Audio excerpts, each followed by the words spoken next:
ایک میرے معزز بھائی نے یہ سوال کیا ہے کہ میت کو دفنانے کے بعد اس کی قبر پر کھڑے ہو کر اذان دینا کیسے ہے؟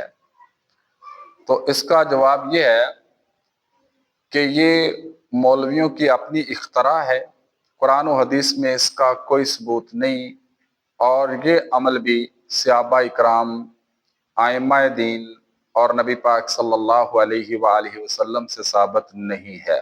قبر پر اذان دینا یہ مولویوں کی اپنی اختراع ہے اور یہ بدعت ہے، اس کا کوئی بھی ثبوت نہیں ہے۔ بلکہ ہمارے یہ جو بزرگ ہیں یا آپ لوگ ہیں، آپ نے آج تک پہلے یہ کام دیکھا ہو تو پھر بتائیں۔ یہ ابھی اسی صدی کی بدعت ہے، اللہ اس سے محفوظ فرمائے، آمین۔